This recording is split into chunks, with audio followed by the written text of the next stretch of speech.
I've been so fascinated by what has turned out to be Women's Week in Space.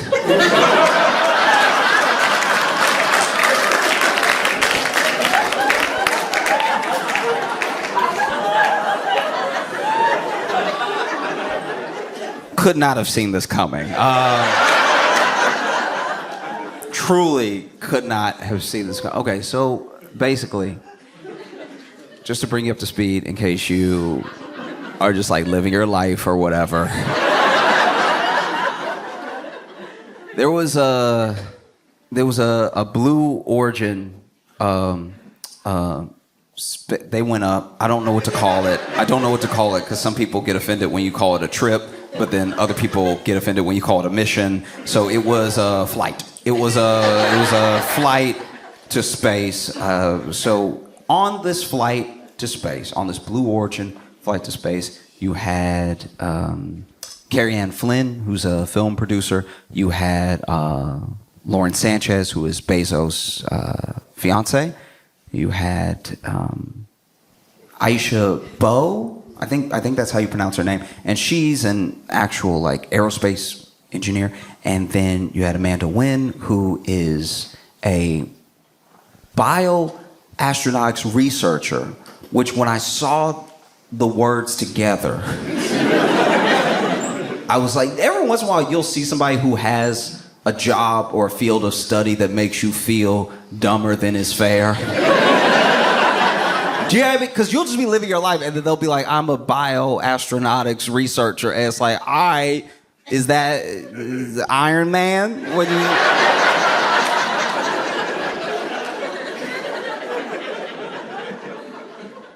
I don't know. She went to Harvard, so you had Carrie Ann Flynn, you had Lauren Sanchez, you had Aisha Bowe, you had Amanda Wynn, you also had Gayle King, and then you had Katy Perry.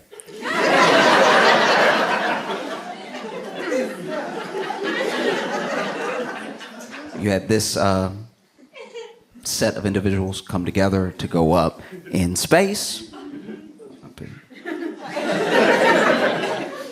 So here's what happened. Basically, they went on this Blue Origin flight. Now, Blue Origin is owned by Bezos, and it is like space tourism, pretty much, where they will send you up there, you'll fly up there, and you'll look around, and then they drop you, but it's like completely safe. And there was a bell. I don't know what the point of the bell was, but there was a bell that they rang before they got in. And ringing the bell was how you could tell that Gayle King didn't really want to go at first. Like that,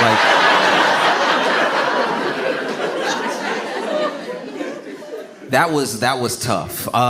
In case you didn't see it, I think Aisha had just rung the bell. She was all happy. She was like, yeah, you know. Gets into the little craft, and then Gayle's walking up behind her, and she goes,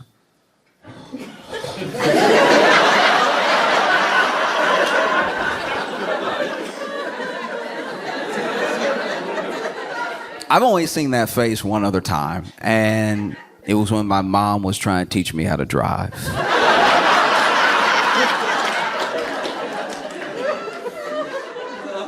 I love my mom, and I know my mom loves me, and I know that my mom, but she believes in me sometimes too much, you know? Like, my mom would say the stuff that parents are, like, quote unquote supposed to say when you're a little kid. You can do anything you put your mind to.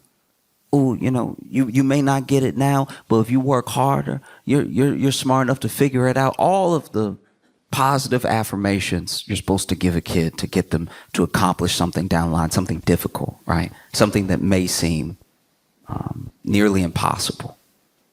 And I really believed my mom when she told me these things. When my mom told me, oh, look, you may not be the fastest, the strongest, you may not be able to grasp something right away, but if you put your mind to it,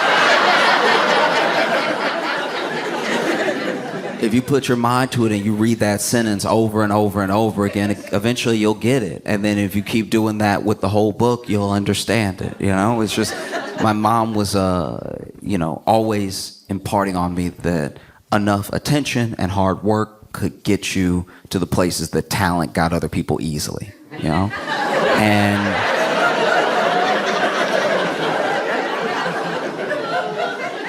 And these are important lessons. I look back at the things that my mom said, and not only are they true, but I wish more people heard them, because sometimes when you just pump somebody up too much initially, you give them a false belief that they'll just get it or it'll just come to them, and then when it doesn't, they're more likely to give up, right? Whereas if they're told off top, you're not that good at this, they'll know that there's something to work towards, and that the thing is possible, that everyone who ever accomplished anything wasn't already good at it. It took work, it took perseverance and everything. And I believed my mom when she told me all these things until it was time for her to teach me to drive. Because when we got in the car, my mom was making a face that didn't exactly say, you can do anything you put your mind to. You know what I mean? Yeah, I mean, like if I could do anything I put my mind to, I'm putting my mind to driving, and then you get in the car with me, you sit in the passenger seat, and you going.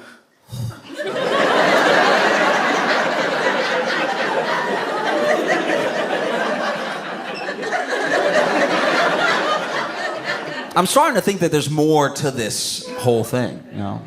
And so Gail walked up.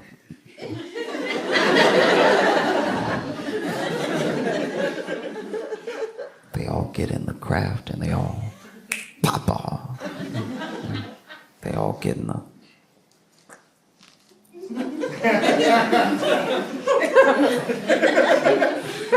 It was shaped weird.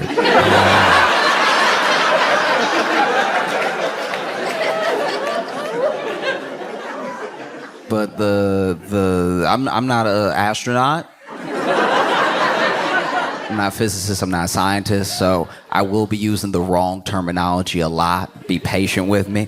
But this rocket craft, this, it wasn't because a ship feels substantial. You know what I mean? Like the Death Star feel like a ship. This feel like the tip of a rocket. Feel like they got in the tip of the rocket. And so they in the tip, and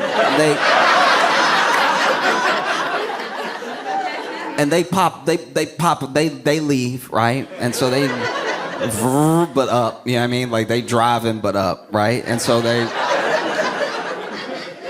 they shoot right up into the sky, and they're gone, right?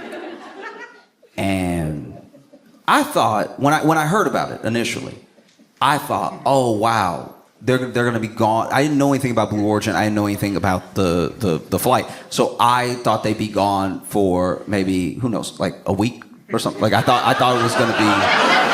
I was like, man, Gail gonna miss some, you know, Gail King's on the morning news. She gonna miss a couple of days. You know? Katy Perry's got a whole tour that she's starting on, like, and I'm sure that, you know, Aisha, like, I'm sure the people with like jobs I can't pronounce also have somewhere to be. So I'm like, they're gonna be gone for like a week, and then they came back almost immediately. It was 11 minutes. I didn't know it was gonna be 11 minutes, and honestly, 11 minutes. Because here's the thing. The whole thing is a very cool sounding thing, and I've never done anything like it in my life. So I'm not diminishing what it must be like to go up that high. I'm just saying I've been on runways for an hour, and I feel like for what it was, they should have got some more time up there. That's just me. That's just me. I'm not. Do you see what I'm saying? Like, I'm saying if you go ahead and you do all this stuff to go up there, like, don't make it a high five. Like, let me be up there for a while, and then they come down, and it looked like they landed hard. Now I've both heard from friends, and then I read a whole thing about how there's this thrust that they use with the landing where it basically goes off one time to sort of soften the blow a little bit on the way down, and then it goes off one more time to make sure that you don't slam into the ground. that being said, enough dirt did move that I thought they slammed into the ground pretty hard. I thought they were all gonna be flat when they opened the door. When I saw that, I was like genuinely worried. I was like, that look, ooh, like it made me by myself sitting in my apartment go, ooh! And it doesn't help that the audio also doesn't sound great. I don't know if you've heard the audio of them coming down, but they're up there in space and they're floating and everything. And then when it's time to come down, all you hear is, like, it's the most garbage, like,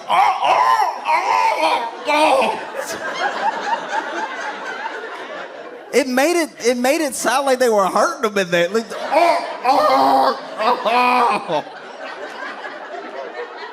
like, no, listen to it for real. It sounds insane.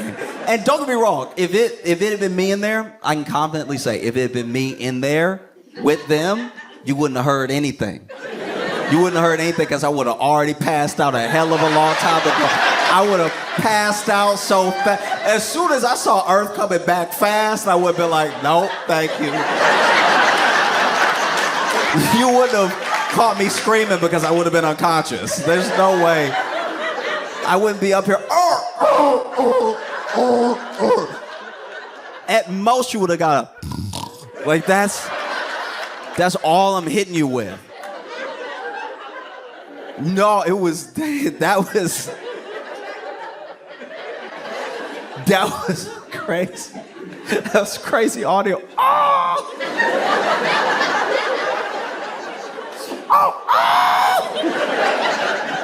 It honestly felt like, okay, because it did low-key feel like what happened in the landing was like somehow everything Gail was worried about going up. You know what I mean?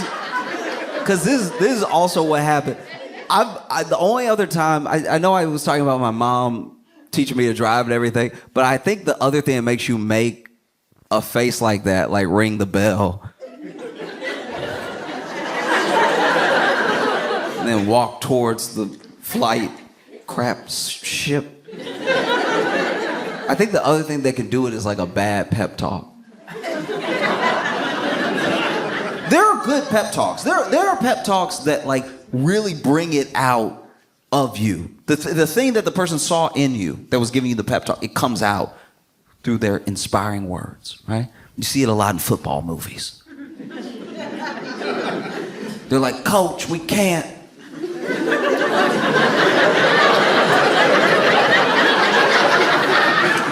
Coach, we can't get another touchdown. They big. They big and we not as big. Coach, we can't do it. All right? They're big and they're pushing this way and we're trying to go that way. Coach, it's impossible. We cannot get another touchdown. I know all we need is another touchdown to win the big game and not feel like losers, but it'll never happen. And then the coach is like, you listen here. You listen to me. Because I'm the only one with a discernible accent in the film.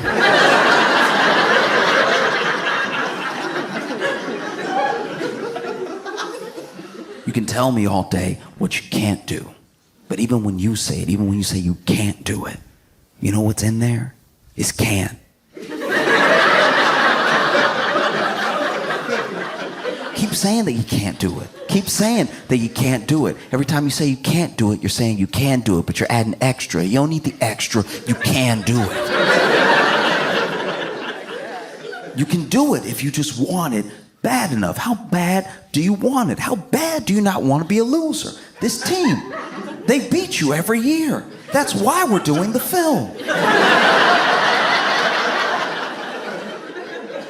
Every year, they beat you. We covered it. And we even covered in the foreshadowing that one of you is going to have a lifetime injury. But every year, they beat you in this game that doesn't really mean anything. But you put your bodies on the line to lose out of fear. You don't have to be afraid anymore. You got to put your bodies on the line one more time. This is your very best I want from you because this is it. You're seniors.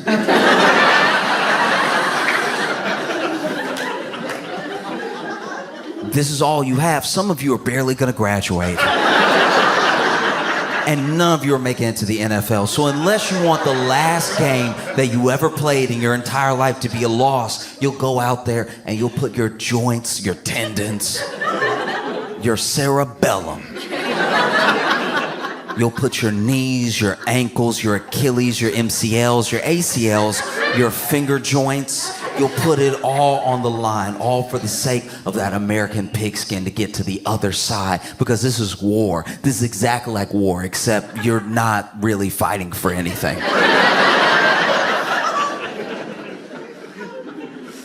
And when you win, when you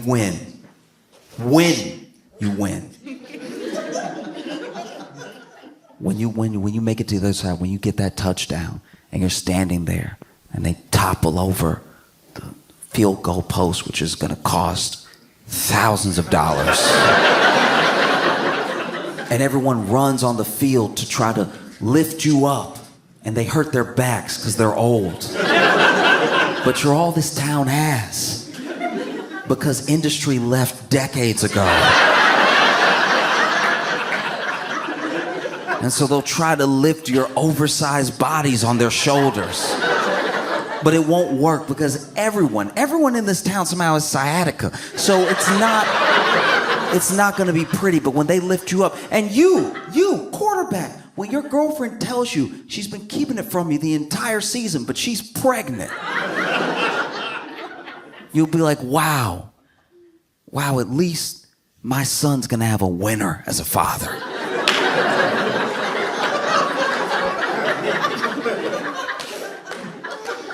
And you, running back, when you're holding your leg hoping it's not that bad, it is that bad, by the way. Hoping it's not that bad. You're dragging it, trying to celebrate with everybody because you're behind, because everyone sort of ran to where the touchdown was and you were hurt, so you couldn't get there, and then everyone trampled you, but you got up, which is important. When you're all lifting your helmets, like they're the helmets of warriors. I want you to think about this speech. I want you to give yourself this speech every day that you go to a job that you hate. Because this is how you're gonna get through life. This is an all-American pep talk. Now go out there and win. Or don't and hate yourself for the rest of your life. But go out there and do it, right? I felt like Gail got a way worse pep talk than that. I feel like Gail's pep talk was just like, girl, why are you so nervous? You ain't gonna die. You know how hard it is to die? You're not gonna die. Just because you're going miles above the earth and then they shoot you in there with fire, you're not gonna die. It's just, you know what I mean? It's gonna be a little explosion under you, and then that's gonna shoot you up in the air, and then you'll be in space. You'll be floating. And I'm sure they got it under control. I'm sure you're not gonna float forever and then never come back. I don't even think they would let that happen, all right? And then when you come down, I'm sure it's gonna be fine. I'm sure you won't be like, oh! Like, I'm sure it's gonna be fine. When you head back down, I bet you it's gonna be so smooth. You're gonna be floating down in a little parachute they do, and then I guarantee it. And then when you fall, you know, when the little craft hits the ground, you won't break your back at all. You know what I mean? That's already been done. We talking research in the 60s and 70s where people came back down and broke their whole back. That's not you, okay? That's not gonna be you at all right? All you gotta do is just trust the experts that have already built this thing. Trust the people that trained you and went through the process of what's gonna happen. And trust that, you know, at the end of the day, God is in control. So if it's your time to go, it's your time to go anyway. It's not like, you know what I mean? Like, you know, you do all the math you want, but if the Lord wants you, he'll take you. And that's, you know what I mean? That's not, you know, we not on our time, we on God's time. And so if God wants you to die right now, you be dead. You know what I mean? It's like, why are you worried? Why are you worried? Just, you made everything right with everybody before you went, right? Like, it's not like you even need to. I'm just saying, like, when they close the door, just ask for forgiveness, and then let what will be, you know? Que sera, serat.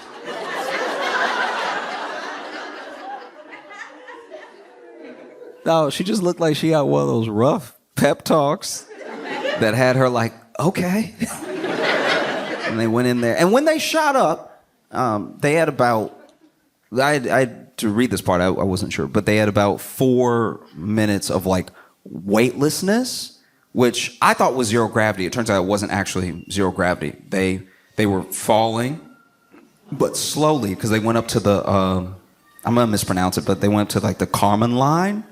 And the Kármán line was discovered by this dude named Kármán, named after himself. That's what dudes tend to do. It's my thing. So just so you don't forget who brought you here. But yeah, Kármán was he was German, and I had the absolute pleasure and the honor of going to the Jet Propulsion Lab today and getting a tour. Well, don't clap for me. I didn't know anything before I got there. But I got a tour, and they were explaining that Kármán was German, but he came over before. He wasn't a Nazi. He came over before everything really popped off in Germany, and then he actually helped develop rockets to shoot at the Nazis. He was kind of the most opposite of a Nazi you could be. He was kind of like, hey, get him, right? Which did make it awkward when we brought those Nazi scientists here. That's gonna be a quiet day in the lunchroom. Woo! You just eat your sandwich, it's like, oh, hello, Hans.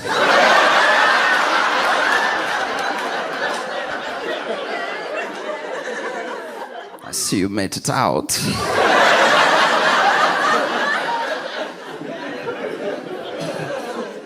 Beautiful weather.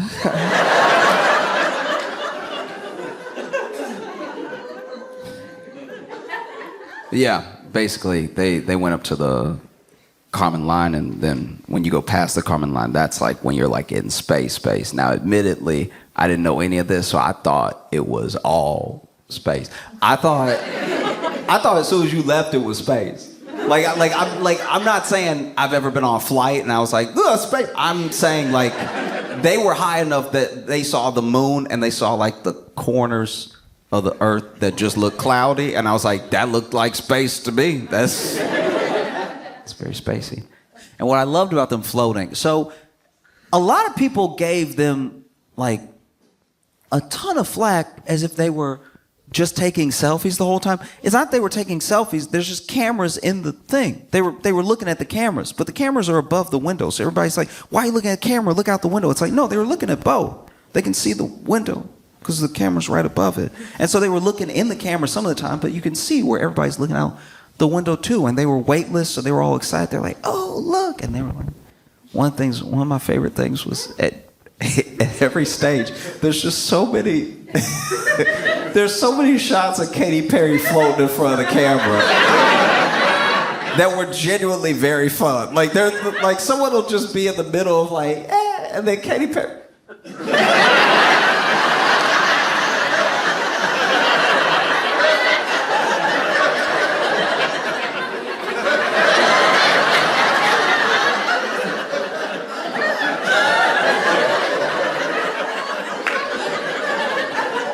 Man, yeah. That was great. That was dope. Like, and she just had stuff too. There was one point she had this daisy, and I was like, all right, yeah, I guess.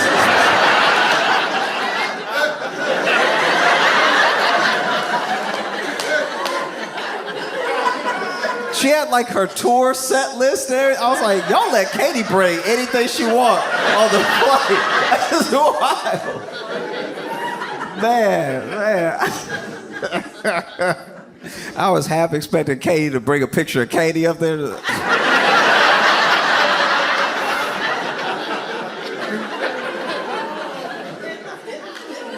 That was dope. That was dope. And they were having fun up there, you know. It was nice to see people, you know, have fun. Then they came down and everybody was so mad. Everybody was so mad at them. Everybody treated those 6 women like they were another reboot of an all-female Ghostbusters. Everybody.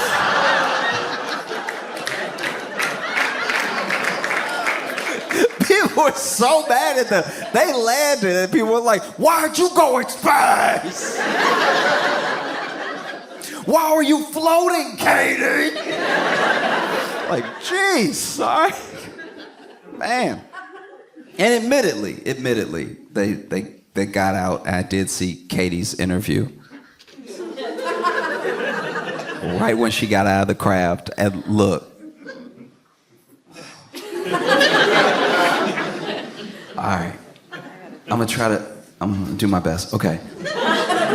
I know when somebody is like annoying or odd online and you say one thing, you're one person that says one thing, it's not, in your mind, that big of a deal because you're one person saying one thing. You might not even be saying anything that nasty. You're one person saying one thing. But if 10 million people all say something, we are now piling on one person who didn't do anything but be, I don't know, I guess a little tone deaf or annoying or whatever, right? So quickly, what could have been like a couple people being like, that's not it, turned into the entire internet being like, oh, send her back.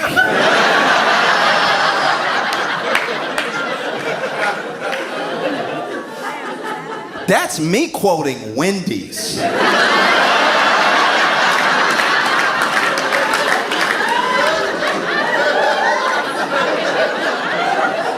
You know Wendy's, the sandwich company. You know Wendy's of baked potato fame? Wendy's. Wendy's was like, send her back. And then even, you know, Katy's team shot back at Wendy's like, how dare you wish death on Katy Perry? It's like, all right, both of y'all need to chill because she didn't die the first time. They said send her back. I don't think anybody's wishing death on. All right.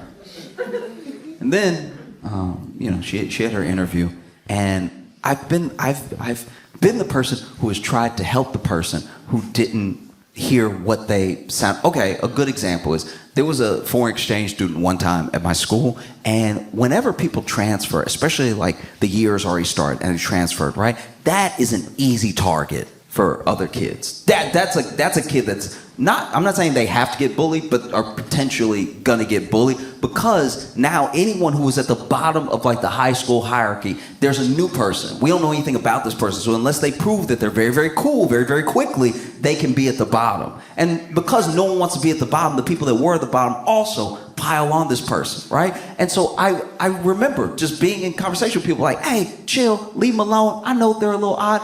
I look back, I was bullied. I was bullied when I was a kid. And now as an adult, I look back and I'm like, bullying is wrong, but I do see where a couple of them were coming from at certain points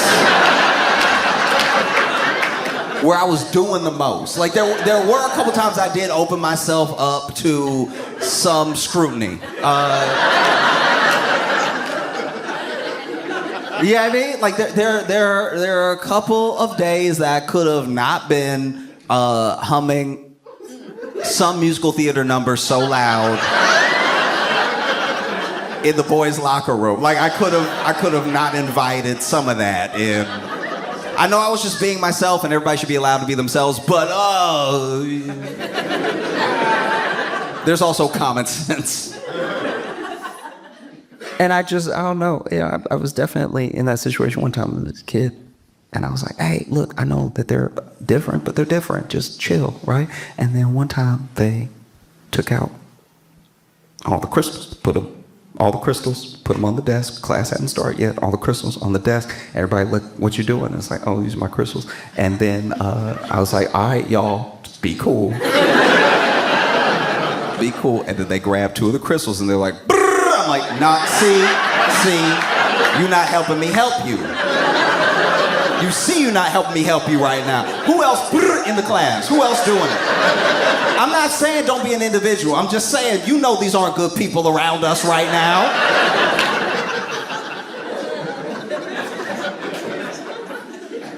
I don't want anybody to be just bullies for being themselves, but yeah, she comes out and they ask her, some questions. And admittedly, this is the other thing people got to keep in mind, that some of the questions they asked her were a setup because that person interviewing her was not like a journalist. I'm pretty sure they worked at Blue Origin. Because the first thing they say to her is like, you're officially an astronaut. She didn't say that. They said that to her. And she was like, thank you. And then they were like, tell me how you feel. And she was like, I feel so connected to love. Y'all be cool. See what I'm saying? You see, this is how it happens. I know. I heard it too. I know. But y'all be cool. Because Katy Perry was doing a lot. In fact, Gayle K, they asked Gayle K. They were like, hey, what was it like? And then she was like, oh, we get up there. And Katy actually sang. When we were up there, she sang What a Wonderful World. We were up there. And to me, just to me, that sounds like a little too much. We only gonna be up here for like 5 minutes. I don't know if I want to be floating, listening to what you've elected to sing to us. It wasn't like they were floating like, Katy, now! Like that wasn't... I'm guessing. I don't know. I'm not saying anyone didn't enjoy it either. All I'm saying is that that's what Gayle Cake said, and when she said it, I had hoped. This is what I genuinely want from the bottom of my heart, is for Katy Perry to have sang What a Wonderful World like Louis Armstrong. That would have been fire. I'm not gonna lie. That's a Katy I can get behind. If Katy, I see his ring. Railroad through. Floating? If Katy Perry had been floating, singing what a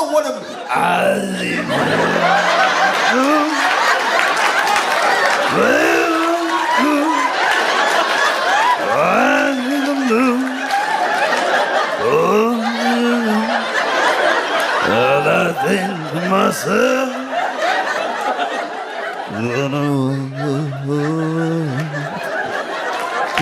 be amazing. Oh, that would have been incredible. Look, that's the thing that I don't know how much they paid to take that flight. I would pay that much money to see Katy Perry do that, floating. That'd be amazing. But you just, in your heart, you kind of know that's not what she did. You know what I mean? You know she did it in the most like theater kid way possible. You know what I mean? They in space, they float, and she was like that. Go ahead and plug up that one ear. Try to find the note somewhere. And you floating too, so it's extra hard to find.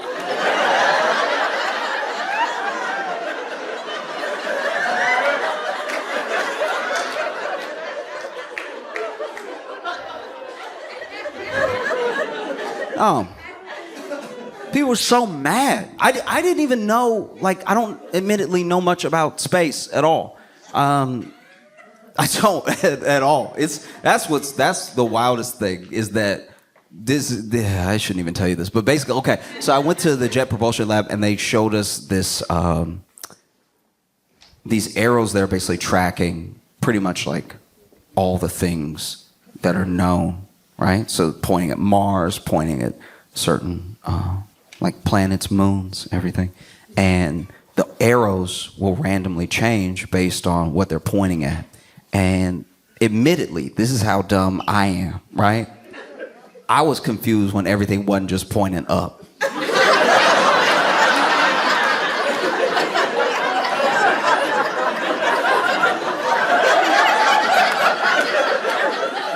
I'm not a flat earther. But I can see how people get there, because in my head, it said Mars and then it went left, and I was like, Mars ain't left. This thing broken. Mars ain't left at all. That's crazy. Mars supposed to be up. I'm getting an attitude in my head. I'm like, Mars supposed to be up. What you mean Venus down? You ever been, that's where China is.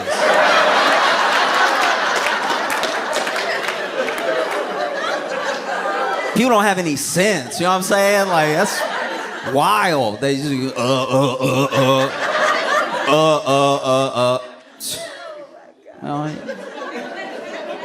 It went to point at Saturn, and it was pointed at me. I was like, this thing broke, dog. I'm telling you.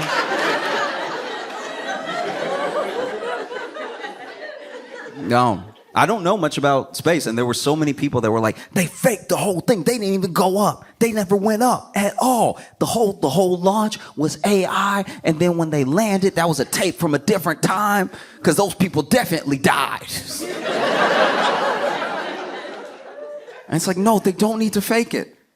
They don't. I'm not trying to come out in support of like Blue Origin specifically, but it's like they don't need to fake it. This is like the 11th one that they did. They did like 10 of these already, and no one cared. Like, they didn't do the whole press run like they did for this one, so they just did 9 of them in peace. The first one that they did, I think, was William Shatner was on it, and he was like, I was saying all this space stuff, and it's like, bro, you also... Like, that is the one thing I'll say. That is like the one critique that I have of the internet's response to this, is that it's like, a part of me is like, y'all are mad because it's all women. You know what I mean? When William Shatner got off and he was saying all the space stuff, you were like, oh, William Shatner got to go to space. That's so cool. And it's like, yeah, that is cool. That it's cool for anybody to get to go to space, because it's space. It's rare, you know? But you can't let him off the hook for saying like hoity-toity stuff just because he played space.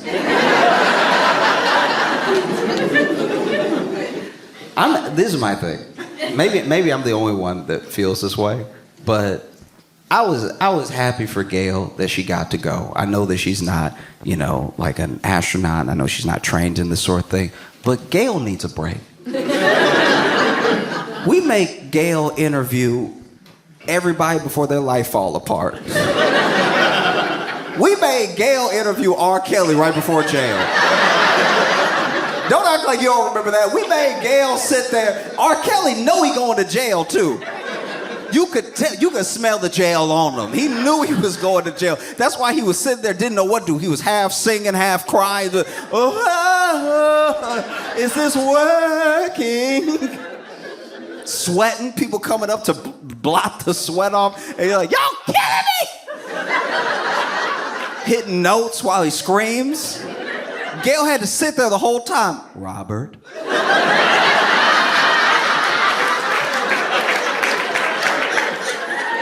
Robert.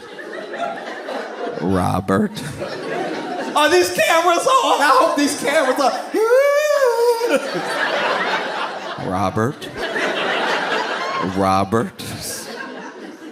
Gail needed a break. Let her have a break. You know, let her go to space for a second. Because there's not that many differences.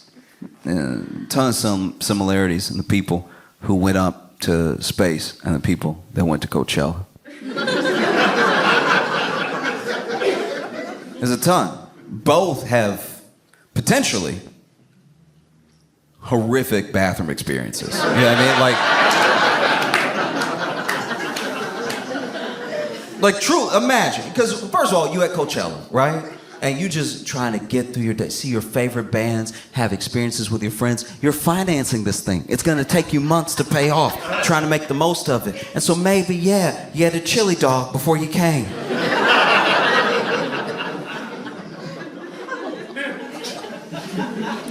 Now you're standing there, sort of stand dancing, listening to Weezer. Sick riff comes in, and right then you feel it.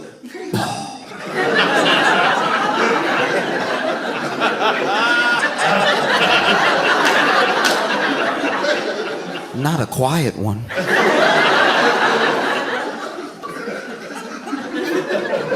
A quiet one is your body telling you, hurry.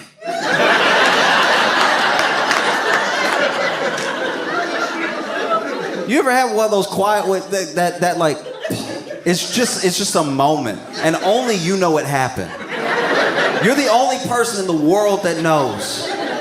It reminds me of those moments in a horror movie where a little kid's like, run.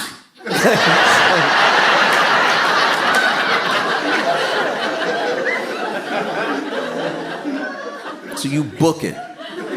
You go out of whatever badge area you have and everything. You don't care about anything. You're just running, trying to get through.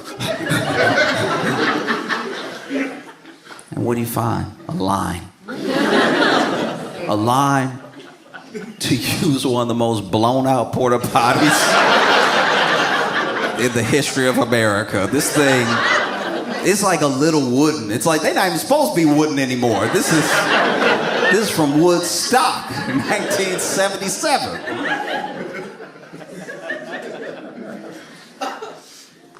Same thing. You know, maybe try and make the most of life. You get this incredible experience. You get to go to space. You get to go to space with these incredible new women that have come into your life through this experience.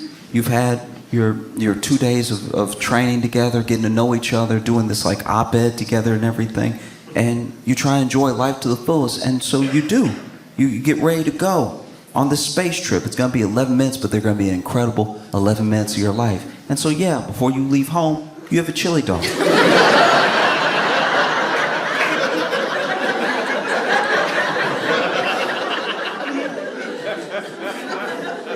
You have a chili dog, and you're walking on, and you ring the bell. You're having a good time. You strap in and everything, and right as you strap in, you're waiting to take off, and you hear.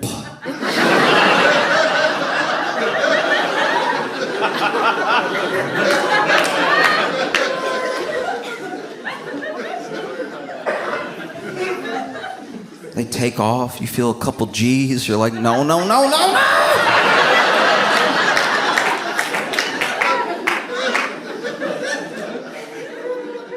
You get into space. You almost touch the Kármán line.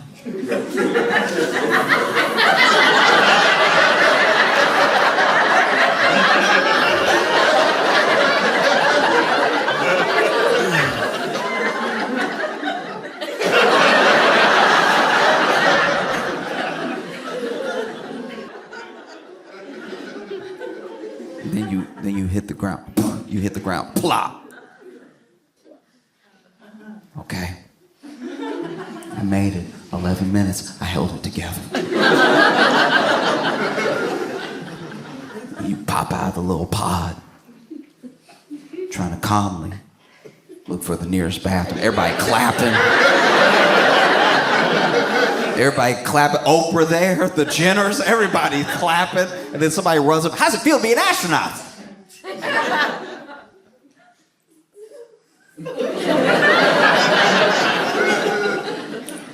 Can I tell you in 5 minutes?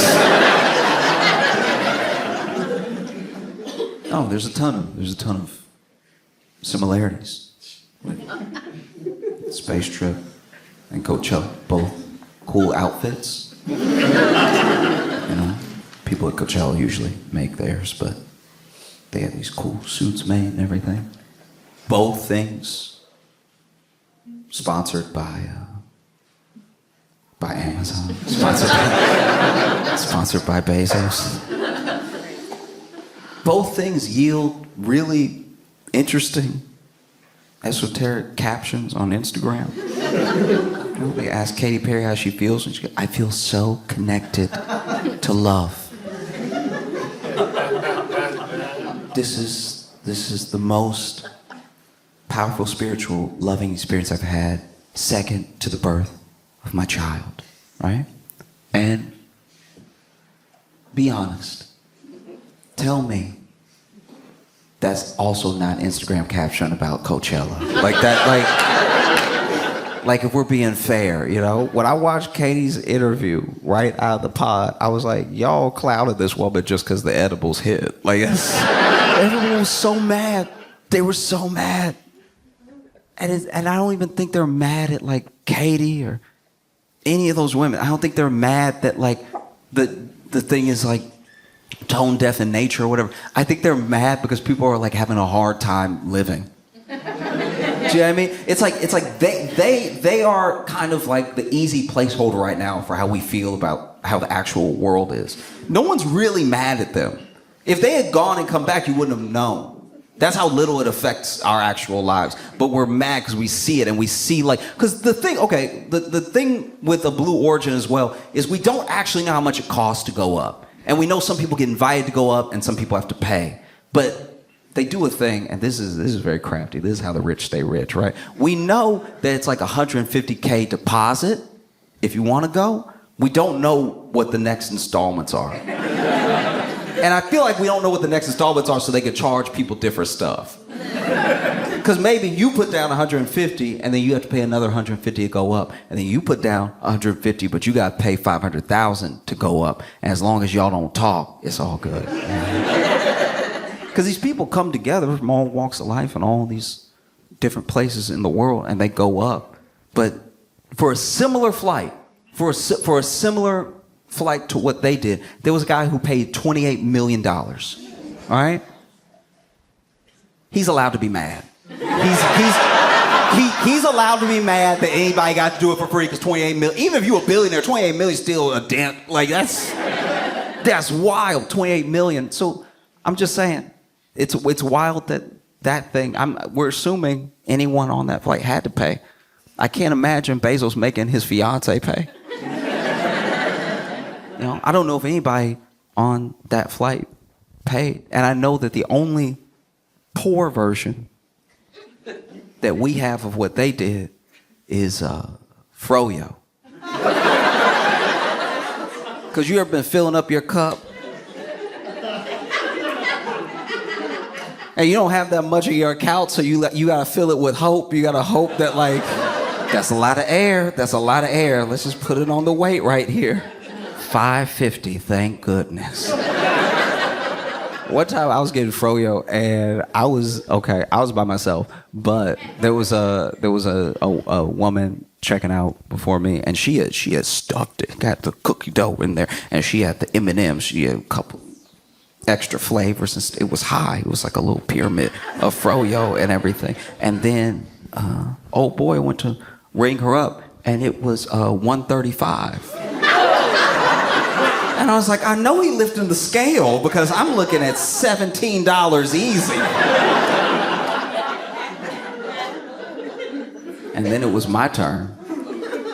And I put my little one flavor with 2 poppin' bobas in there. And he rang me up for $13.59. And I was like, so,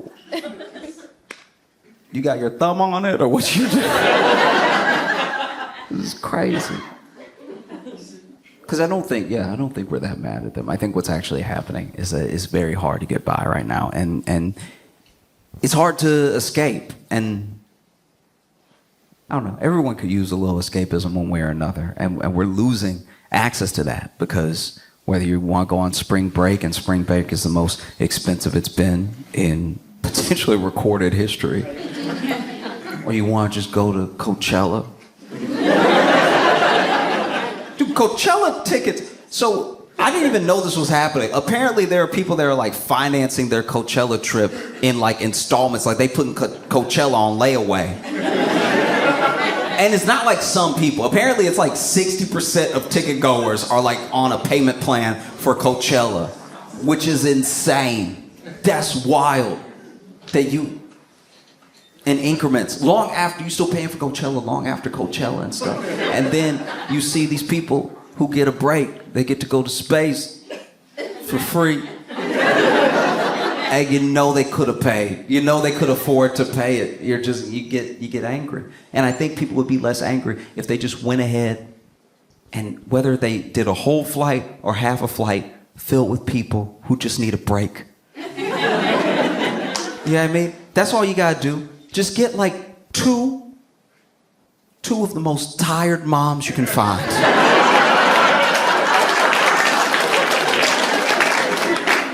And you barely have to pitch them. It's like, look, you will be weightless for 5 minutes. They'll be like, put it in my veins. You know, just find like one server who's done like 2 doubles in 2 days. You will go to space and you won't be able to hear anything. Yes, that sounds right. You know, somebody is down on their luck, just needs to pick me up. Somebody who life has been incredibly hard for. You just grab them and you tell them, hey, I want to give you a trip to space. It won't be long, but it'll be spectacular. You will see Earth in the way that few people will ever get to in their entire lives. You'll see the beauty of the entirety of the planet, and you'll see how small all these people, all these problems, all these things are in the grand scheme of the universe. And Katy Perry will sing What a Wonderful World like Louis Armstrong to you.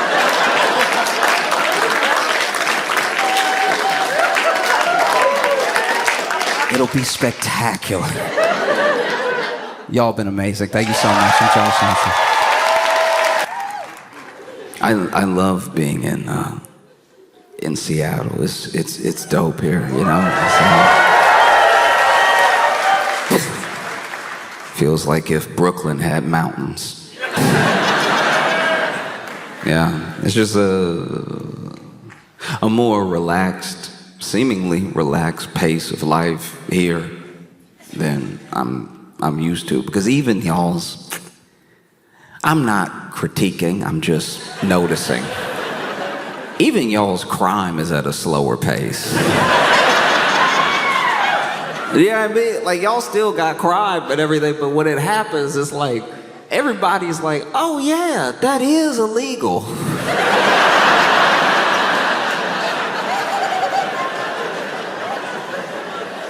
This didn't happen this time, but years ago, I was in Seattle and I saw, it was a very confusing sight. I don't know what I saw, but what it looked like from the outside, looking in Brooklyn to Seattle, what it looked like was this woman's purse had been stolen.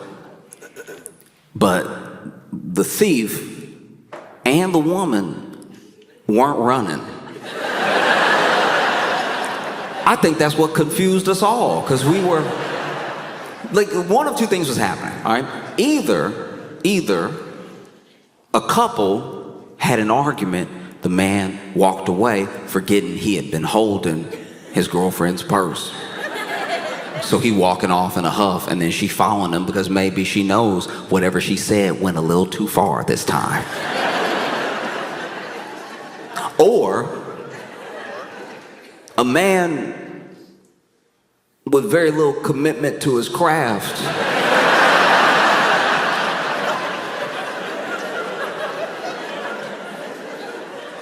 stole a woman's purse and then casually walked off. And then a woman who must not care about the purse, decided, I'll go get it.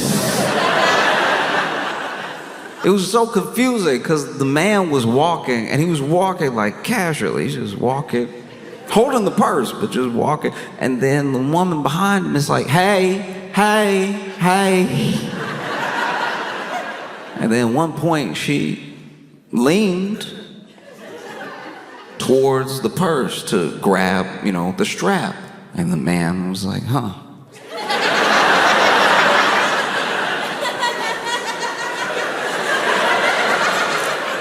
That's when I had to reassess the whole situation. Because what if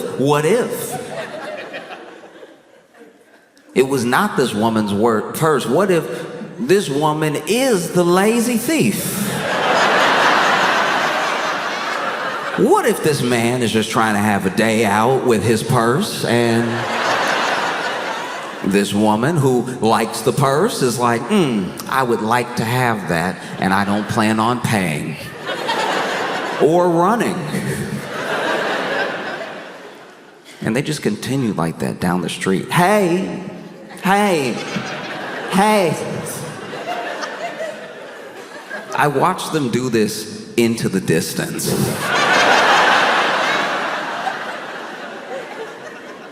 I didn't want to get involved because you ever get involved in an argument and you pick the wrong side, and now you don't know where you stand. You see two people arguing and everything. It's like you try to step in, try to be not necessarily a hero, but just a good Samaritan. Hey, what's the problem here, right? And then you feel like at the end of this thing you should have just left it alone.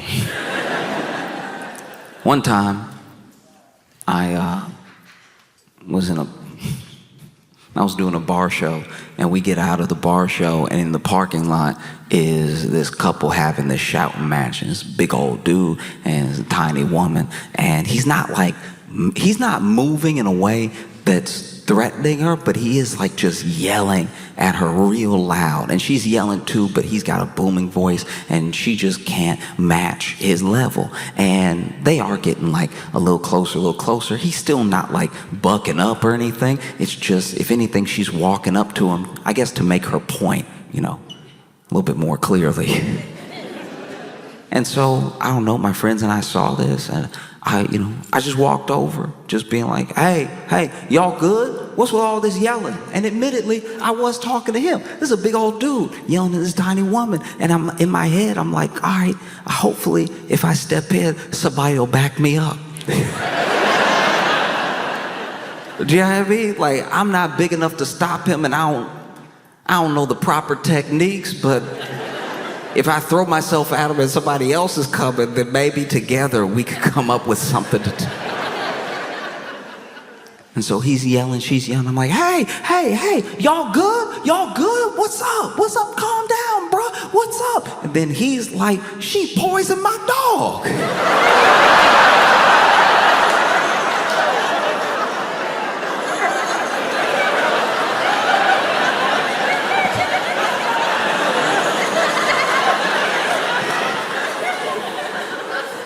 Because I had everybody looking at me from when I said, I'm going to go say something. And then they heard that part, and then I'm like, I wish I was over there with y'all, because y'all were in the minding your business section. That looks like a better section to be in. And I didn't know what to do, because I don't know what their history is, but if the most recent thing that has happened is the poisoning of the dog, if the only thing that has happened is the poisoning of the dog, I think he might be in the right to raise his voice, to have a little volume, I don't know the condition of the dog. And so he says that to me, and in the moment, they had both stopped yelling. They were both looking at me. And then the people who I left, my friends from the show, were also looking at me. And in my head, I'm like, well, this really shouldn't be on me. That's crazy. I came over to diffuse the situation, and then I became diffused. And so I'm like, hey, what's going on? She poisoned my dog. And then everybody's just staring. And so I'm looking at my friends, and I turn back to those two, and I go from looking at him to looking at her, and I go, stop it.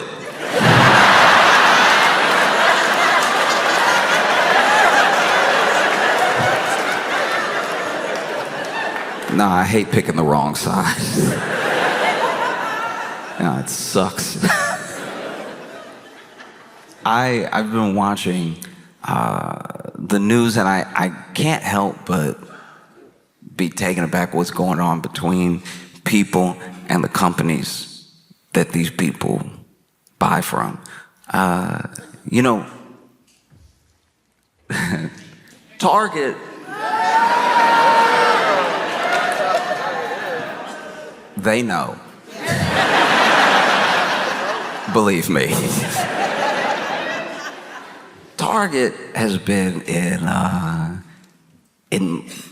more than hot water. They have been boycotted this year because Target, they're an interesting case because they took it upon themselves to try to be, or at least seem, super inclusive of everyone. Now, these companies aren't people. They're trying to make money, and the hope there is that everyone will want to spend their money here if we look like we're for everybody.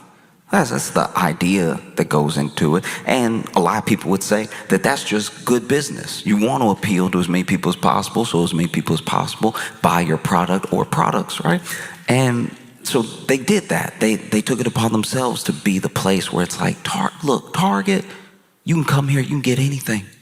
It doesn't matter who you are. We'll make up products just for you. All right? When your month comes around, we're going to make products. We're going to make products that nobody ever made before because nobody asked for. We are going to blow your mind with our products just for you. And they did every year. They managed to blow my mind by making a product that, as a black person, I never knew I didn't want to see. You know, Black History Month would come around, and then they'd hit you with something where you're like, do you know any black people? Every product that Target came up with for black people during Black History Month felt like they came up with it off a rumor. Do you ever, in my head, I'm like, there's no way a black person pitched this thing, you know? It would just be like, it would be like grape flavored. You're groaning like you didn't see it too. Like, it just be like grape flavored root beer or something. It'd be like, hi, I don't know who told you to do this.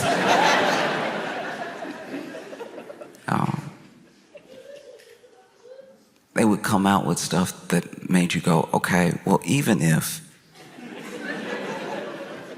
a black person pitched you this, there's no way you're gonna make enough money off of this new product to make it worth it. Like, in my head, I was like, selling this for a month doesn't make sense. I think you can have a lot of leftover grape flavored root beer with nowhere to go. And so Target didn't just do it to, black people. They did it to everybody. All of my friends got a special month at Target that made them go, huh, this is odd. And they never got the response that they wanted. Like, I'm sure Target was like, oh, they'll love this. It's Pride Month, they'll love this. But none, not a single one, not any of my queer friends ever said, oh, we gotta get down to Target. They got that rainbow volleyball. You know that rainbow volleyball that we love because rainbow is our whole personality. You know how we've never wanted anything unless it was rainbow. People do to queer people with rainbow what they do to like black people with products sometimes, where they'll be like, I don't know how to market it to black. Just make it music, I guess. You know, try to get more black people to, I don't know, eat at Burger King. They're like, what about some drums? You know? And so that's one of the things is that Target in their efforts would sometimes still get into like these mini scandals off of people being like, what's the plan here? Some people would be offended sometimes. And then, you know, there's obviously the thing online where people would get mad at the people getting offended. They're offended, the people are offended. And then they take up for Target, kind of, but then they don't even want the product. It's not like they want the product. And so they're taking up for Target because they're like, hey, we like grape flavor root beer over here, right? That never happened. It was always someone like, they made it for you, why are you so offended, right? And then taking up for Target as if they want a rainbow volleyball. Very weird. It's like a very weird investment to get into like a product that nobody is buying. And then Target would try to like sidestep, they try to come up with something else. It would be worse. It'd be so much worse. Next year, they're like, we're going to do right by everybody. This product is going to kill them, all right?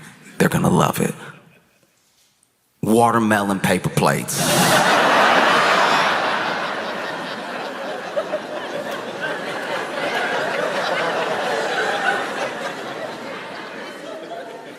And then they see the article, and they're like, okay, maybe that was bad. I don't know, maybe, how was I supposed to know? It's not like any black people are like in the C-suite, so. You know, there was one too that cracked me up. This one genuinely is very funny to me. Like none of them really offended me, but I really couldn't get offended at this one because it was so funny. So basically, Black History Month came around and they had made a bunch of like prominent black leaders, these magnets with a bunch of prominent black leaders on them, and all of the magnets were like labeled to the wrong person. Like it was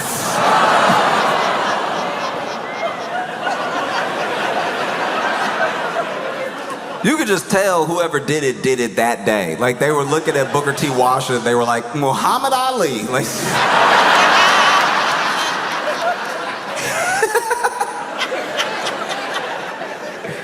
I just don't know who that product's for. Like personally, I just don't know. Yeah, I don't know who was like, oh, life is good. It's almost perfect. But you know what I don't have? Martin Luther King on my fridge.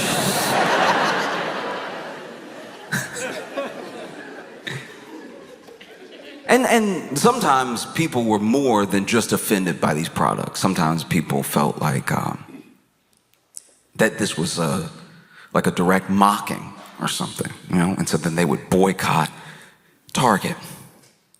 And a lot of these previous boycotts, I don't really know how much market value, I don't really know how much stock went down because there wasn't really a unified front on some of these boycotts. I'm sure they hurt, but they didn't make news in how much they hurt, you know? And then in 2020, in the wake of George Floyd's murder, right? Target, like a lot of companies, made pledges. They made pledges. Target pledged somewhere in the neighborhood of like $2 billion to black businesses over time and $100 million to black communities also over time. And yeah, that was you know, you look back at 2020 and you remember 22. You remember what everybody was like, we gonna stop being racist. Remember that? Remember in 2020, I mean, we were all in our rooms. Everybody was like, who would I even be racist to? They're not here. You know how hard it is to be racist when they not even here. You know, we're gonna stop it. We're all gonna stop it. Companies pledged to stop it, people pledged to stop it, everything. And then we got outside and we were like, oh, I remember. This is America. Come on now, we gotta do a little racism. We said it, but come on, we said a lot of things, all right? We said we were gonna learn another language. We didn't do that either. We were inside.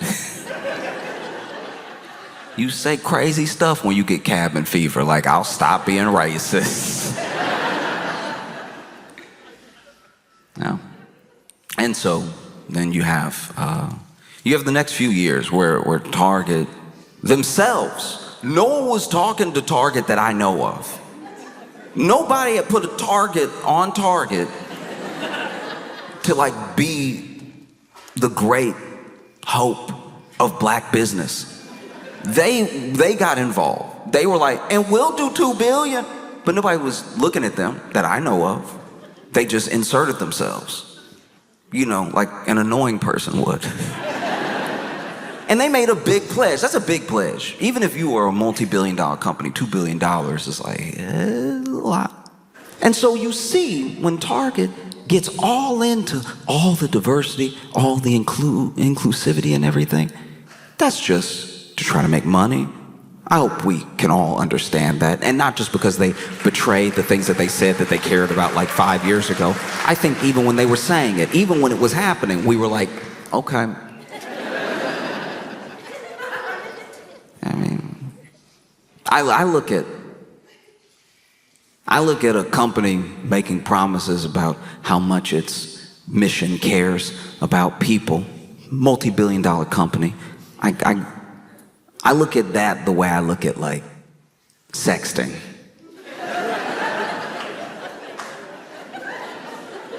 If you've ever been sexted before, depending on who it is, you've read the message and you've said to yourself, the thing I say to myself when I read the mission statement of a billion-dollar company, you're not gonna do all that.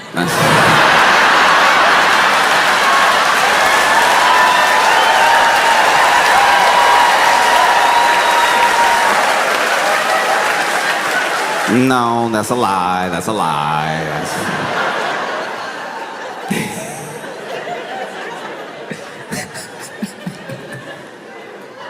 And I don't even know where this money was supposed to go or where it started going or if it was just for the press release. I have no idea. But I know that when Trump won, Trump immediately, day one, was like, we're going to get rid of DEI. We're going to get rid of all of these programs. We want everything to be merit-based and fair. So obviously we have to get rid of as many people as possible who earn their position over time. And so that's what he did. He started making moves immediately. And then Target, once again, could have done nothing. That's what's so crazy about the situation Target's in. They could have said nothing. Nobody was checking for the watermelon paper plates. In fact, if a Black History Month went by and Target didn't make a new product, we probably would have thought, wow, good on you. Y'all really have learned from your ways. Y'all really a regular store now. You're not trying to help or anything. You're not throwing out, you know, Malcolm X, but it's Michael Jackson. Y'all are just being a regular store where I can go buy regular paper plates. You know, they didn't have to say anything, but then Target came out once again, inserting themselves like an annoying person would, and being like, hey, we're getting rid of DEI too. People were like, oh, okay. Once again, no one was talking to you. And look, these are moves that are made for money. That's what they always were. Even when I heard about those pledges from Target, it didn't make me go, oh, Target, you care about me? I was like, all right, yeah, I guess the next time I'm on my way home, I need one of those, like, toothpick things. You know, the thing that's like floss, but it has a handle.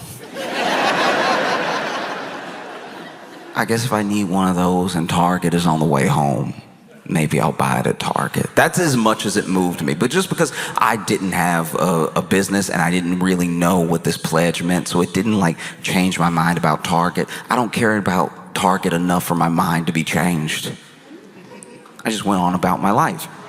And then whenever they made this statement of like, we're getting rid of all of our DEI too, I was like, guys, I still don't care about you. Like, you can't move me one way or the other. There are other stores on the way home.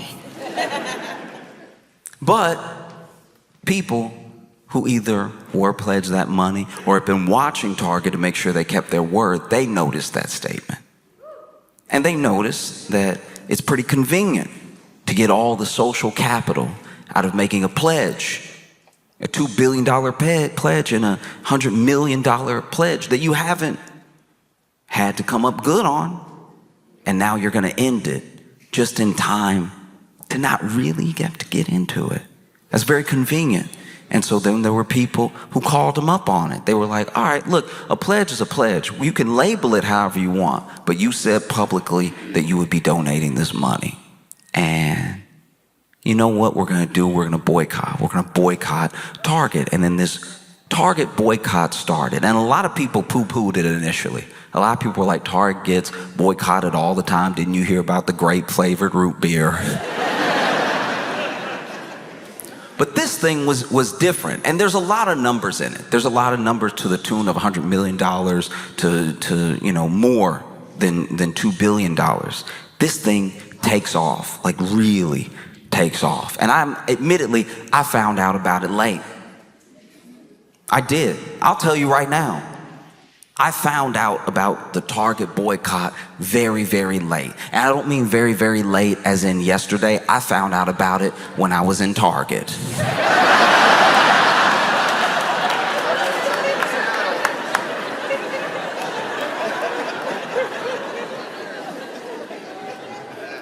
I was in Target. And then there was somebody also in Target leaned over to me and was like, hey, we don't shop here right now.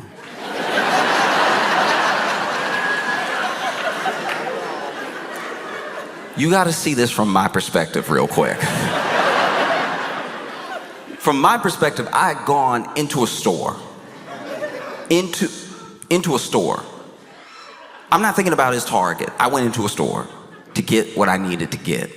And then while shopping, I was approached by someone who was like, we don't shop here right now. You know how perplexing that is? So many things were going through my head at one time, because the first thing is like, we don't shop here right now. In my head, I'm like, all right, do you work at like Walmart or something? Like, do you? What's your deal, right? Then I had another thought. I was like, okay, all right. We don't shop here right now. But you're in here. I said, but you're in here. And they were like, I'm in here to let people know we don't shop here right now. And I was like, oh, interesting. And effective, like I wasn't aware. It's just so funny to have somebody in the store to let people know we don't shop at the store. It just feels like the most, it's just the most like, what's it called? It's the most civility I've seen in what must feel like to the store, robbing the store. Because I put that, like in my hand, I had the toothpick with the handle, and I was like, oh, I already had it in my hand, but I guess I can put it back. And then I walked out, and that's money that they didn't make. It's like that thing is effective. And so I didn't buy the toothpick thing. I left, right? And in my head, I left, but I was also like, all right, that thing was like $6, so I guess I didn't get my $6, but hopefully they really needed it. Hopefully that $6. I love when a company who's done something bad need the money bad. Like, you know, like when somebody needs the money bad, they're like, hey, look, brother, look. If you can hold me over with this $8. And so, I left. I went to CVS. To my knowledge, they hadn't done anything, so felt like a safe place to get the toothpicks. I've had something in between my teeth the entire day, so I need it desperately. Even when the man was telling me we don't shop here right now, he was like, "Ooh, you got..."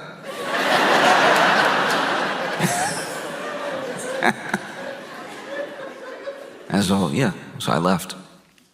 And wasn't really sure what would come of it. And then on the way home, I'd see Target and be like, yeah, whatever. I'll make it to CVS. It's 2 more blocks. Really not knowing, because a boycott now is different than a boycott from the past. A boycott from the past, you had to. It was imperative that you used your body and your voice to be there in real time.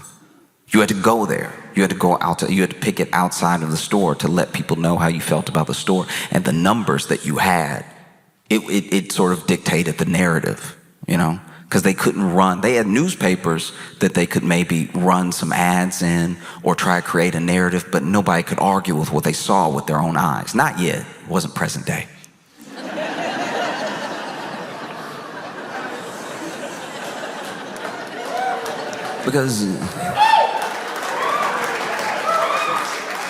Because now, if you want to boycott, you have options. You have options you never had in the past. You can be there with your voice, with your body, right? Or you could be online organizing a different picket line, organizing a different room full of people in agreement with you, outrage at this company, you think they've done something wrong.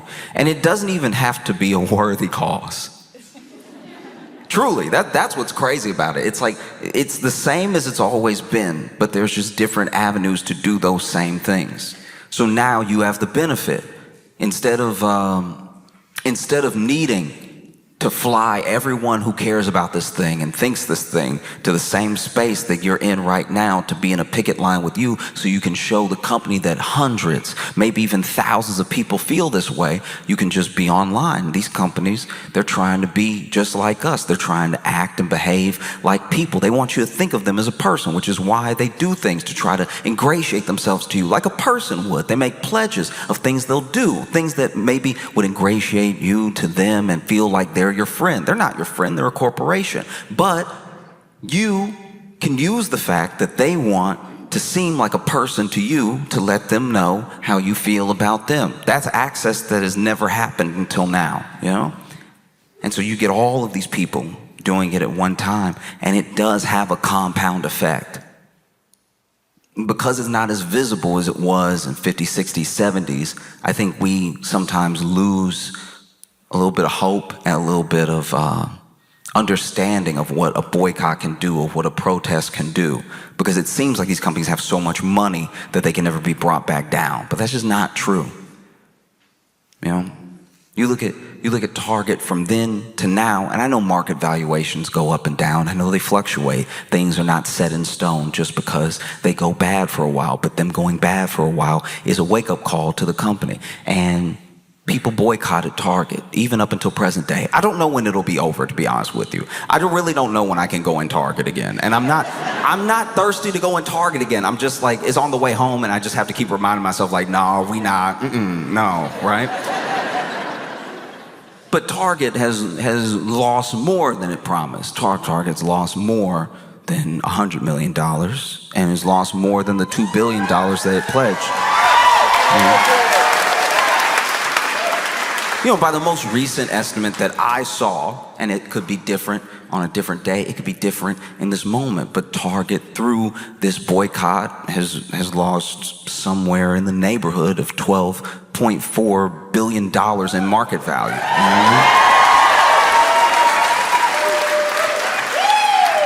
And it's because of people boycotting. I think a boycott is also difficult to wrap your head around sometimes, because it's not doing something. You know what I mean? It's not, you aren't. It's not like when you go and protest, you went and you protested, and now your throat is sore, your feet tired. But a boycott is like, don't. Like like y'all are doing it right now. Like y'all are boycotting Target right now. You just don't go. Because I'm like chronically online, sometimes people get upset about stuff, and I don't get it because it's not my thing to be upset about. Like it's not, maybe it's not my culture, or I don't have the connection to it that other people have. So, you know, I don't necessarily take all outrage seriously, but when people are upset, I try to hear them out to a point. Doesn't mean I'm gonna agree, but I'm like, let's see why this is such a big deal. And I didn't know about the attack on culture that's been happening this week. I didn't realize how bad things are out here. I didn't know. Admittedly, I didn't know. I looked into it as soon as I did. I had no idea the impact of changing the Cracker Barrel logo. I didn't know what this would do to people. Now, if you're sitting there wondering, what is Cracker Barrel? If you were sitting there wondering, what is Cracker Barrel? You've lived a good life.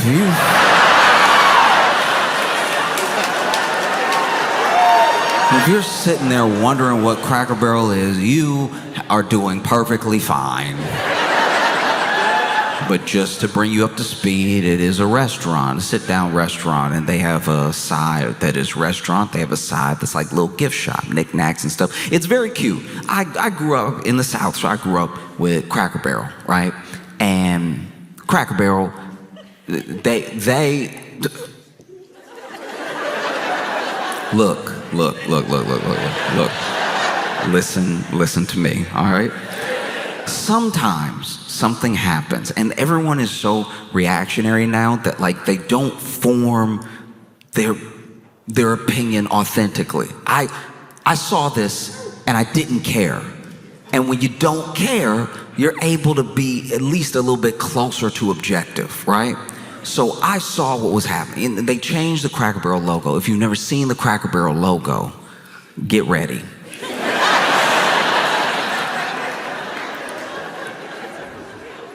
As far as logos go, it does the job. It says Cracker Barrel, and then there's a barrel.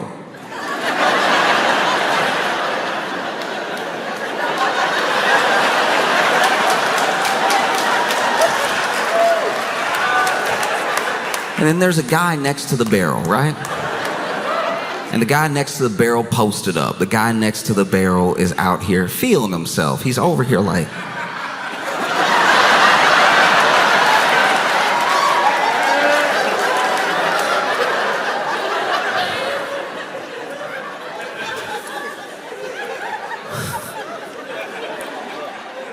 And the new logo says Cracker Barrel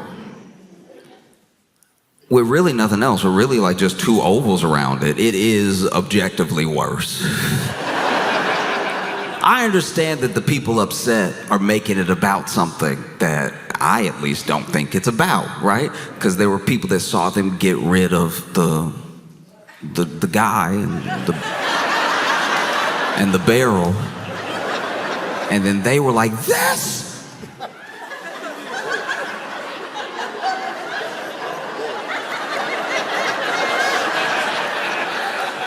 The first impression was of someone who had a stroke over it. But people genuinely were like, this is insane. This can't stand. This is white genocide.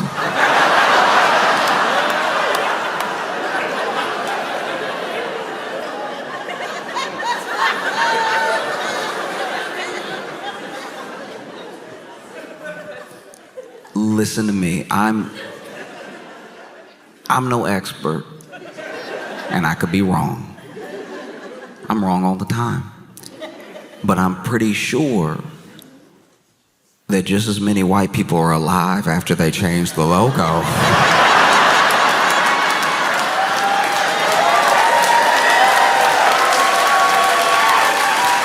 as there were before the logo change. And any people who have sadly passed was incidental. I don't think it had anything to do with the Cracker Barrel logo change specifically. And look, I don't know who this dude was to the, like, I don't know if somebody just drew him or if that's like the founder. I don't know, because admittedly I didn't care enough to get into it.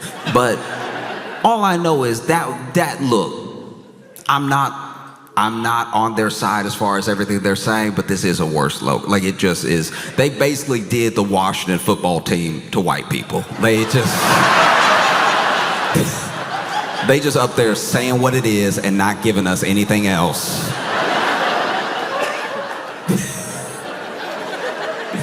Nah, it's rough. It really, that's bad. Especially with that guy, that was, I don't know. Y'all did it. It said Cracker Barrel, and then there was the barrel, and then there was the...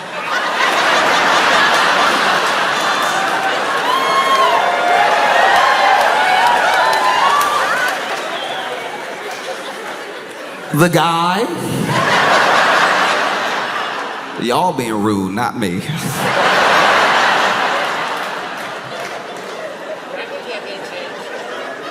And so, yeah, Cracker Barrel was facing immense backlash, threats of a boycott. They done with Cracker Barrel over here. And admittedly, look, if we're talking business for a second, just business, it is kind of wild that the CEO said something to the effect, this is what I've read, the CEO said something to the effect of, MAGA doesn't have to eat here, we'll respect their decision not to, right?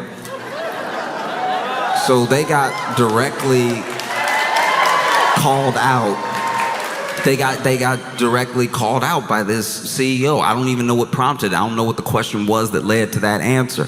But I will say, look, we talking business, from business. Remember, business. I'm gonna throw it out there, and I could be wrong. I love being wrong. I could be wrong, but I do think they were the only ones eating there. So, like,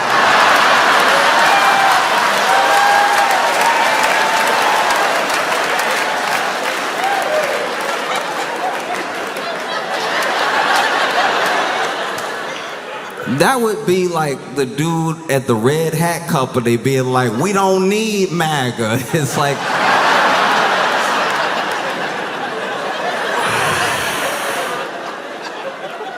unless there's a new baseball team, I think you might.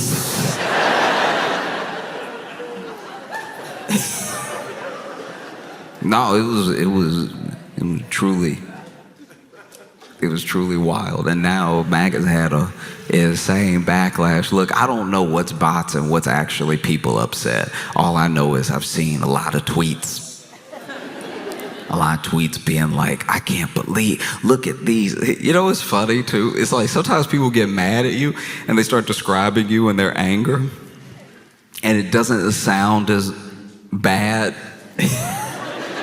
as they think it sounds, but because it's what they're mad at you about, it sounds bad. I saw this one tweet that was like, look at this woman. She single-handedly tanked Cracker Barrel stock because she wanted to be a woke girl boss. She wanted to put her whole life into her career, and then she rose to the level of CEO. Only to tank the company, though. She tanked the company. And yes, she's a young CEO, but she tanked the company. I'm just like, as you list the thing, like as I was reading the tweet, I was like, I mean, outside of like 8 of these words, this is a good LinkedIn profile.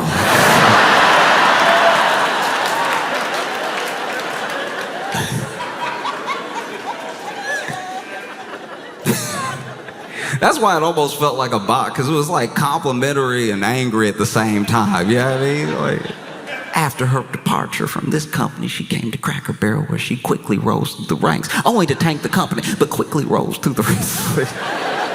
Okay. And And like, that's the other thing that's frustrating about being online right now is like, because so many people are not clear with the joke they're trying to make, I don't know what is a joke as far as like the remodel and redesign of Cracker Barrel, because that's also what's happening. They changed the logo, but changing the logo is what companies do when they're just floating something.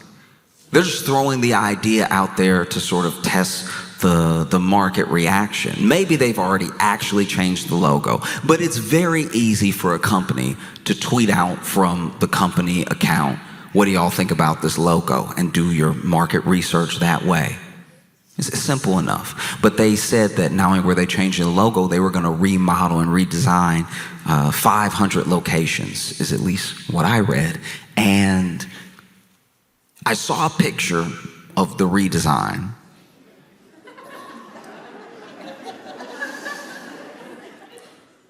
Look, I already wasn't eating at Cracker Barrel, so it's really like no stress to me. But for those that love Cracker Barrel, I was a little stressed out for them because they really trying to modernize it, I guess. And the reactions to it were interesting. The reactions to it, it blew my mind a little bit.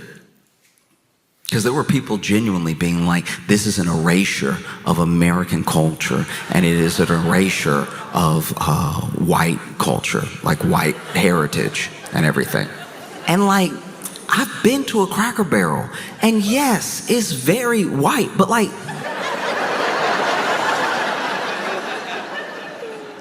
I'm not even saying Cracker Barrel is bad. I'm just saying like, oh.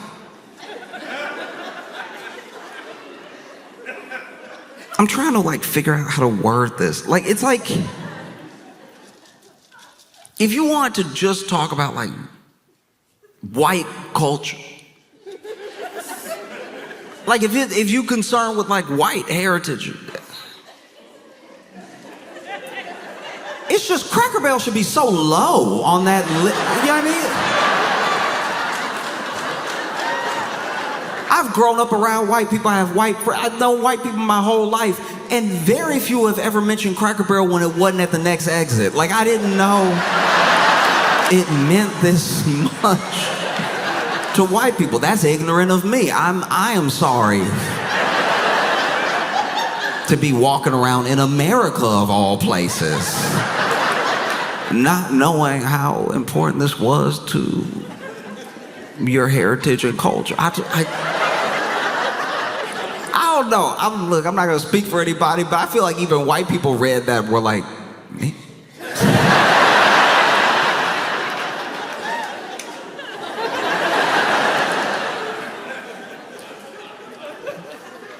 No, I've had Cracker Barrel because, you know, I've been on the road, and I've always had it when it was like the last stop. It was like you either eat now, because they know where to put the Cracker Barrel. You either eat now or you wait 35 minutes until the saddest McDonald's. You know what I mean? It's either like, look, you either have a burger or some pancakes, or you wait 35 minutes to be poisoned. You can decide. You can either have a little too much syrup on your pancakes, or, you know, have the Snickers flavored hemlock.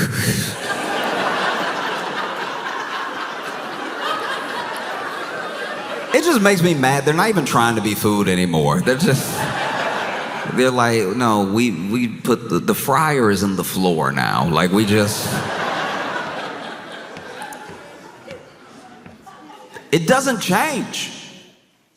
It does not change. I have a friend he's sweet. He's a good person. He's a very good person. But he is like gross. That's just a fact. I'm not being mean. I've told him to his face. And he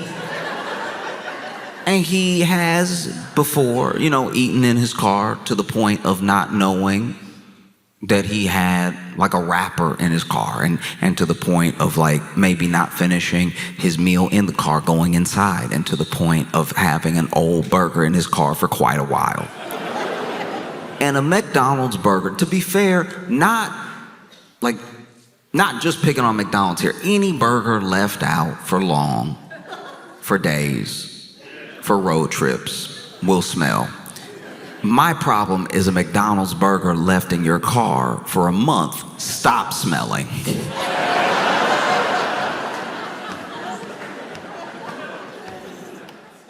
Food.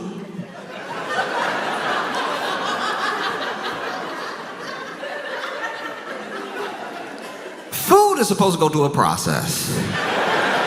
Whatever that food is, it could be fruits, it could be vegetables, it could be meats, right? It could be everything except like maybe seeds are supposed to go through a change.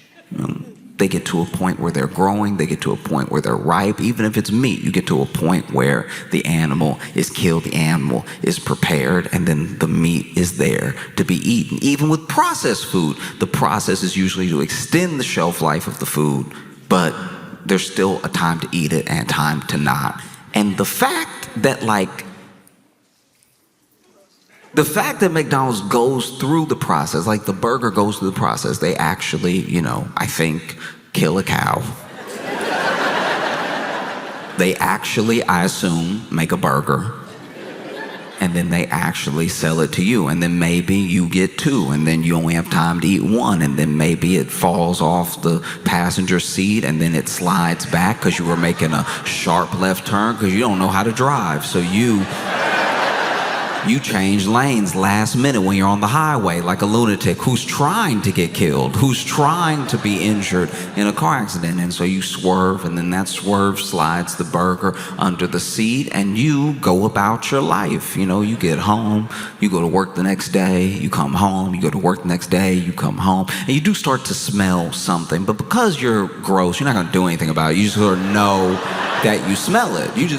You're aware that there is a smell. You just are thinking about it sometimes like, never mind. That's the thought process of someone who is nasty. Because you know it's in your car, you know it's here, and you recognize it from before, from the last time you went, probably not a big deal, probably not worth addressing. And then you wait. You wait until a friend, a good friend, a person who is not nasty, person named Josh gets in your car because you offered them a ride. And when you take one of your famous left turns and almost hit the car in front of you, you slam on the brake. And when you slam on the brake, something slides to the front of the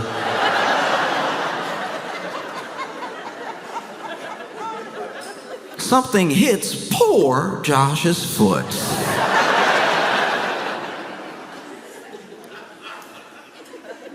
Josh, being inquisitive, looks down and sees a fully wrapped McDonald's burger, and reaches down, and there's a feeling in the burger. A little tough. And then I'm like, oh, your burger fell. And then you disgusting freak, you go, what burger? And I'm like, this burger. And then I hold up the burger, and then you go, I haven't had McDonald's in weeks.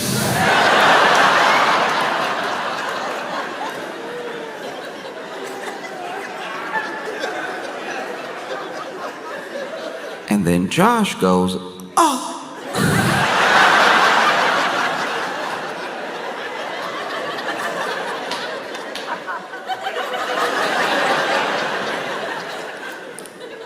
It's either that or Cracker Barrel, okay?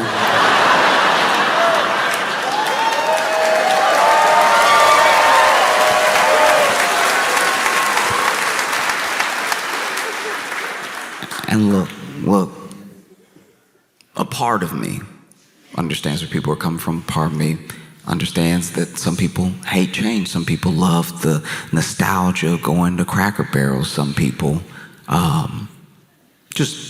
they like it as a restaurant and they would prefer it stay the same. That's actually pretty normal. I even get upset sometimes when a grocery store that I like switches up the aisles a little bit. They're like, actually, we figured that the noodles should go over with the pasta. We had broken it up by ethnicity of the foods, and then we were worried that looked bad. So then we just put every noodle-shaped thing together, the noodles, the pasta, even just long sticks, they all on the same aisle right now because we're one people. We don't want to break people off and make people be like, ooh, you're not as good, you gotta go further in the store and to aisle 8 because you like this sort of noodle. We just put everything in one. Even then, even when that's their reason, I'm like, ugh, why'd you have to change it? I knew where it was. Now I gotta be in here longer. And so I get people who are like, I just don't like it. I don't get people who are like, this is the worst thing that's ever happened to me. That always ends up, I don't know, people always end up telling on themselves in that regard. If this is the worst thing that's ever happened to you, that a company you don't own changed their logo that you only looked at when you went. I don't know who loves Cracker Barrel enough to have the logo in a frame and kiss that picture every night before bed. I don't know what sort of Cracker Barrel freaks are out there.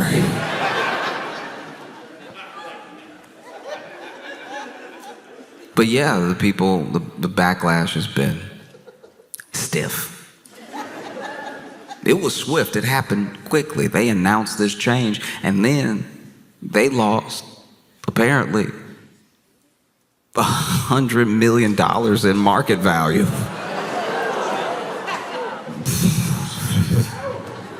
I didn't know there were that many people to be upset about Cracker Barrel in dollars. I don't know if Cracker Barrel can afford that. The knickknacks are only like $2, so. No, they're in hot water right now. You just never think of the word valuation when you think of Cracker Barrel. Do you know what I mean? Like if Cracker Barrel, if they had been talking about Cracker Barrel on like Wolf of Wall Street, it would have been because the main character was smoking crack out of a barrel. You know what I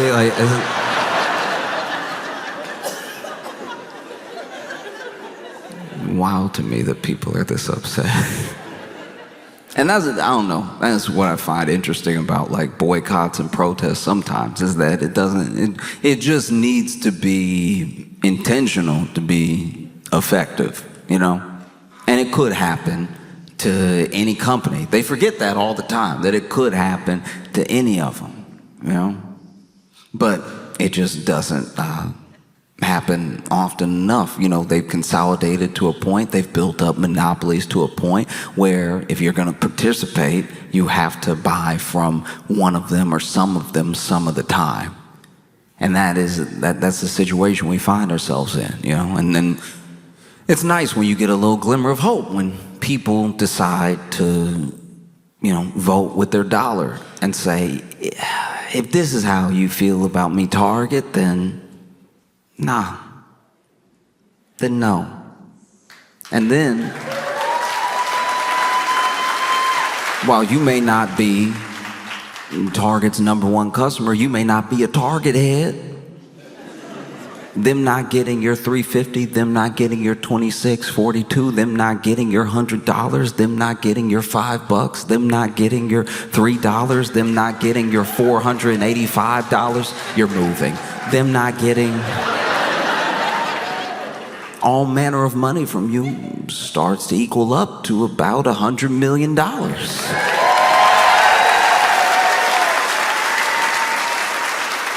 And because of the system that we live in, you know, very few of us, and I say us as in all of America, will have that much money to move.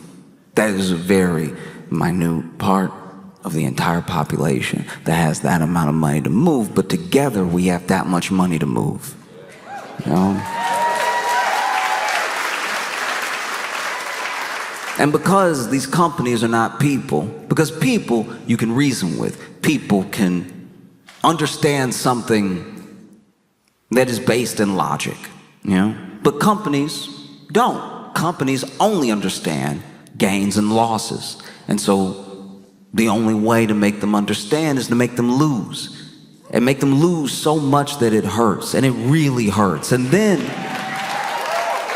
maybe when it really hurts, they'll make a change, not because better people are there, not because they fired a CEO and then hired a better person as a CEO. I don't know that many CEOs, but I imagine at a certain point they have a similar outlook on the company and a similar outlook on the employees. I think that because of the system that we've built, when it comes to corporations, you're gonna find very few compassionate CEOs or just incredibly reasonable people who wanna do what's best for the customer. That might be what they say, but what the company does is different. And so I think that inside of all of that, you make the company hurt until someone comes along and maybe their background is in accounting, maybe they're a sociologist, who knows, maybe they started in PR, but they know we have to reverse course or else the hurt will continue. And then you get what you want. You get what you boycotted for, what you protested for. These things are still possible, and it is simple, it is not easy, and it doesn't happen overnight. It takes a long time.